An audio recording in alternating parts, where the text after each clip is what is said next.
اچھا جی، وار کا تو بتا دیں آپ کو کیا ہو رہا ہے. ڈونلڈ ٹرمپ کے بدلتے بیانات، پھر یہ تمام تر صورتحال جاری ہے. کل ہم نے آپ کو بتایا تھا انہوں نے فرانسیسی صدر کے حوالے سے ان کی پرسنل اٹیک شروع کر دی اب ڈونلڈ ٹرمپ نے، کیونکہ یہ ممالک ہیلپ کرنے نہیں آئے. تو انہوں نے جی کہا کہ ان کی بیگم جو ہے تشدد کرتی ہیں. فرانسیسی صدر کے حوالے سے کہا. جب فرانسیسی صدر سے اس پر کامنٹ لیا گیا تو انہوں نے کہا دیکھیں یہ ایتھیکلی صحیح نہیں ہے، اس طرح بات نہیں کرنی چاہیے. لیکن انہوں نے پتہ ہے کیا بولا؟ فرانسیسی صدر میکرون نے کہا دیکھیں ہم ایک سیریس وار جو ہے اٹس اے سیریس تھنگ، اور روزانہ جو ہے ہم بیانات نہیں بدلتے ہیں. جب وار ہو رہی ہوتی ہے تو آپ آ کر کچھ کہتے ہیں، پھر آ کر آپ دوسری بات کہہ رہے ہوتے ہیں، اور بہتر ہے کہ روزانہ بات نہ کیا کریں. یہ بڑا انہوں نے اچھا مشورہ دیا. اس سے ایک دن پہلے فرانسیسی صدر نے یہ کہا تھا کہ یہ آپ نے جنگ ہم سے پوچھ کے شروع نہیں کی تھی، سو ریلیکس، چل ڈاؤن.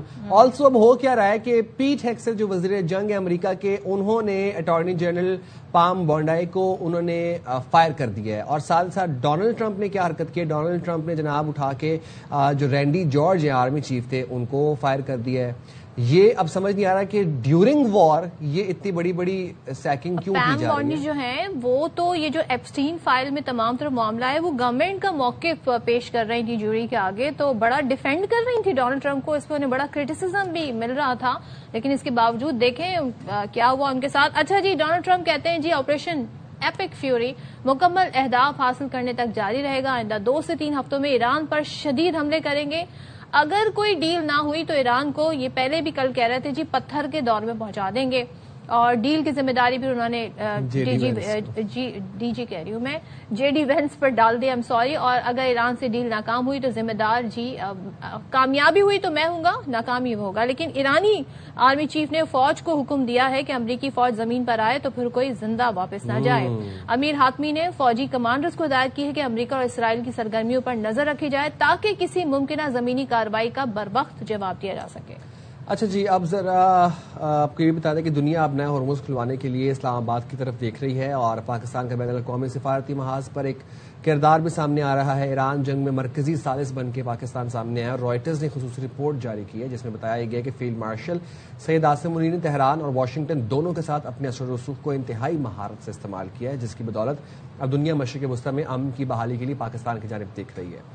تو یہ سچویشن تھی، یہ بات کر لیتے ہیں ساری صورتحال پر. پاکستان کا رول بڑا امپورٹنٹ ہے. سابق سفیر جمیل احمد خان صاحب اس وقت ہمارے ساتھ ہیں. تھینک یو سو مچ جمیل صاحب، بہت شکریہ. سب سے پہلے آغاز کرتے ہیں کہ ڈونلڈ ٹرمپ کی دھمکیوں کا سلسلہ جاری ہے. ایک دن کوئی بیان دیتے ہیں، دوسرے دن دوسرا بیان دیتے ہیں. الائز جو ان کے کبھی ہوا کرتے تھے اب ان کا ساتھ دینے کو تیار نہیں ہے. کیا آپ سمجھتے ہیں ان حالات میں کیا یہ رسک امریکہ لے گا کہ جو زمینی کارروائی ہے وہ اس جانب آگے جائے گا، کیونکہ اس وقت مدد کرنے ان کی کوئی نہیں آ رہا ہے؟ جی صبح بخیر. زمینی کارروائی کے لیے تیاری تو کی ہوئی ہے، لیکن ان کے تمام جو اس وقت نظر آ رہے ہیں جتنے بھی ان کے ادارے اور ان کے ادارے کے سربراہ رینڈی جارج سمیت، محسوس یہی ہوتا ہے کہ انہوں نے ان کو مشورہ دیا ہے کہ اس کے کیا نقصانات ہیں گراؤنڈ انٹروژن کے اور گراؤنڈ انویژن کے. تو اس سلسلے میں سمجھتا ہوں کہ ڈونلڈ ٹرمپ ایک تذبذب کا شکار ہے. ایک طرف تو نیتن یاہو نے اپنے انفلوئنس کے تحت جس طرح جنگ چھڑوائی، اور نیتن یاہو اپنے انفلوئنس کی طرح جس طرح اس میں حدت اور شدت مزید بڑھانا چاہتے ہیں. نیتن یاہو جس طرح انہوں نے 1,00,000 ٹن بم اور بارود غزہ پہ برسائے، وہ چاہتے ہیں کہ اسی طریقے سے کئی اور لاکھ بم اور بارود ایران پر برسائے جائیں. یہ تمام چیزیں اپنی جگہ پر. اگر اس کا سوال کا ایک لائن میں جواب دیکھا جائے تو ڈونلڈ ٹرمپ سے کچھ بھی بعید ہے، لیکن اس دفعہ وہ ایسی سرزمین پر آنے کا ارادہ رکھتے ہیں امریکن ٹروپس اگر آئے تو، کیونکہ ایمفیبیس جو ان کے شپس ہیں وہ تیار ہیں، 2 شپس، جس کا مقصد یہی ہوتا ہے کہ کسی بھی شور پر جیسے ہی وہ شپ کو لگایا جائے آنن فانن میں وہ فوجیں بکھر جاتی ہیں. ادھر سے چھاتا بردار فوج بھی تیار ہے جو کہ 82 بٹالین ہے. تو وہ تیاریاں تو خیر نظر آ رہی ہیں، لیکن اس کے بڑے کیٹاسٹرافک قسم کے نتائج نکل سکتے ہیں باڈی بیگز کی صورت میں. اور ایرانین کیونکہ انہوں نے تقریباً 500,000 اپنے والنٹیئر بھی تیار کی ہیں، اس سے علیحدہ ہیں جو ان کے سولجرز ہیں، جو IRGC کے لوگ ہیں، اس سے علیحدہ یہ لوگ ہیں. اور ایرانین افراد جو ایرانین آبادی لوگ 98% لوگ ایجوکیٹڈ وہاں ہیں، اور وہ اپنی بقا کی جنگ لڑ رہے ہیں.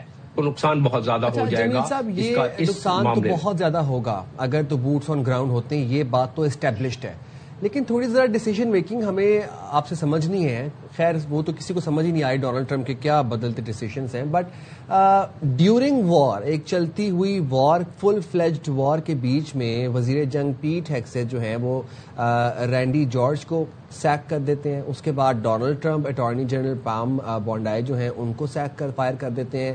پھر ڈونلڈ ٹرمپ کل یہ کہہ رہے تھے کہ ایران مذاکرات ہو گئے تو جے ڈی وینس کے ساتھ ہیں، نہ ہوئے وہ بھی جے ڈی وینس کے ساتھ ہیں.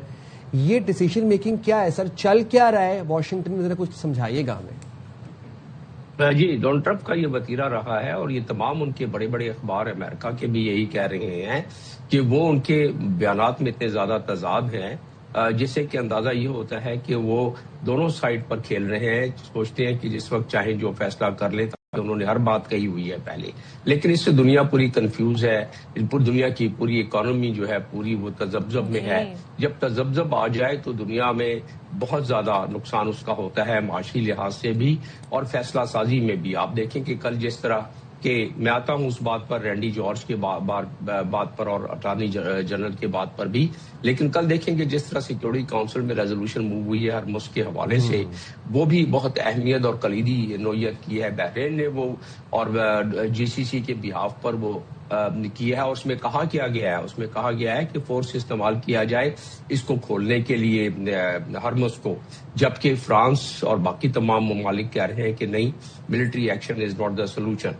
تو اس میں پاکستان کا رول بہت زیادہ آ جاتا ہے، جو اس وقت نیگوشیشن پاکستان، چائنا کی اور باقی جو 3 ممالک ہیں ان کے ساتھ مل کر، اور جو اس کے اگر کھلا ہرمز اور ہرمز کو اگر کھولنا بھی پڑا تو ایران، چائنا اور پاکستان اور یہ جو میڈیشن ہو رہی ہے اس کے کہنے پر تو کھل سکتا ہے شاید، لیکن اگر فورس پہ کیا تو چائنا جو ایران ہے وہ بہت نقصان پہنچائے گا، وہ بہت مشکل ہو جائے گا اس کو کھولنا، اور اسٹریٹ آف ہرمز کئی مہینوں کے لیے پھر بند ہو سکتا ہے کیونکہ اس کے ٹیکنیکل وجوہات ہیں.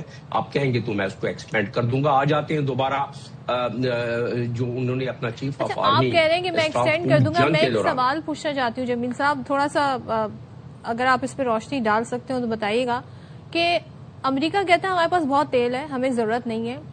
جن ممالک کو آبنائے ہرمز کے تھرو تیل مل رہا ہے وہ آئیں کھلوا لیں، کیونکہ ان کے کہنے پہ تو کوئی آیا نہیں.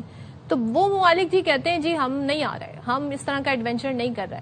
تو جن کو ضرورت ہے وہ تو نہیں کھلوانے میں انٹرسٹڈ ہیں. ڈونلڈ ٹرمپ جن کو ضرورت نہیں ہے تیل کی، وہ کیوں اتنا انٹرسٹڈ ہیں آبنائے ہرمز کھلوانے میں؟ آبنائے ہرمز میں کیونکہ ان کی تو آن بان شان اسی میں تھی نا. وہ بار بار کہتے تھے کہ آبنائے ہرمز ہم نے کھلوا لینا ہے، لیکن ان کو پھر اس معاملے میں مشورہ دیا، یقین دیا ہوگا.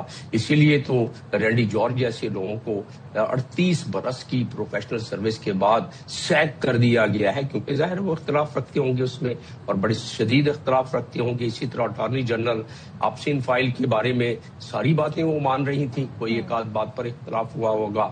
تو یہی چیزیں اس میں ہو سکتی ہیں. جنگ کے بالکل بیچ میں کسی جنرل کو اور وہ بھی کمانڈر کو سیک کر دینا، اس کا مطلب یہ ہے کہ کوئی بڑے شدید اختلافات ان کے درمیان اور ڈونلڈ ٹرمپ کے درمیان یا پیٹ ہیگسیت کے درمیان. میں بات کر رہا تھا آپ سے کہ جو بحرین کے معاملے میں جو سلسلہ چل رہا تھا، جو کل ریزولوشن موو ہوئی ہے، اس میں جی سی سی کنٹری چاہتے ہیں کہ اس میں جو resolution United nation security council کی ہے کہ وہ طاقت کے ذریعے کھلوایا جائے. تو ایسے میں یہ بس پشت امریکہ اور اس میں اسرائیل ظاہر شامل ہوتا ہے. محسوس یہ ہوتا ہے کہ وہ ایک لیجیٹیمیسی حاصل کرنا چاہتے ہیں اقوام متحدہ کے چارٹر کے چیپٹر 7 کے تحت، اور وہ لیجیٹیمیسی حاصل ہو گئی تو ظاہر ہے کچھ ممالک کو ملا سکتے ہیں جو کہ زیادہ خطرات ہو جائے گا. لیکن میرا ماننا یہ ہے کہ پاکستان چائنا کی جو معاونت ہے اسی کے تحت اسٹریٹ آف ہرمز کھل سکتا ہے، اور اس میں United nation law of high seas ہے جس کا کہ آرٹیکل 19 کہتا ہے کہ جو ملک جس کی ٹیریٹوریل پانی ہے وہ اس پر اپنے ریگولیشنز لگا سکتا ہے اگر اس کو محسوس ہو کہ چند ممالک یا وہ ممالک جو جہاز گزارنا چاہتے ہیں وہ ان کی سیکیورٹی پر دخل انداز ہو رہے ہیں، پیس اور سیکیورٹی پر. تو ایسی صورت میں ایسی صورت میں یہ اس کا کھولنے کا طریقہ صرف یہی ہے کیونکہ ایران کا یہ اپنا ساورن رائٹ ہے، جس طرح کہ میں بتا رہا ہوں اقوام متحدہ کے جو ہے قانون ہائی سیز کا، اس کے آرٹیکل 9 کے تحت، تو وہی اس کا صحیح رہا۔ اور یہی 40 ممالک جو کل جن کی میٹنگ ورچوئل ہو رہی ہے وزرائے خارجہ کی، وہ کہتے ہیں ہم بھی کھلوائیں گے اسٹیٹ آف ہارموز، لیکن ہم پولیٹیکل اور ڈپلومیٹک طریقہ کار سے کھلوائیں گے۔ زور زبردستی سے تو میں نے بتا دیا آپ کو کہ فرانس کے اس میں جو صدر ہیں وہ کیا کہہ رہے ہیں کہ انہوں نے کہا کہ جی یہ ملٹری سولوشن، اس کا ملٹری سولوشن ہے ہی نہیں۔ لولی، ٹھیک ہے، تھینک یو ویری مچ جمیل احمد خان نے پروگرام کے لیے وقت نکالا۔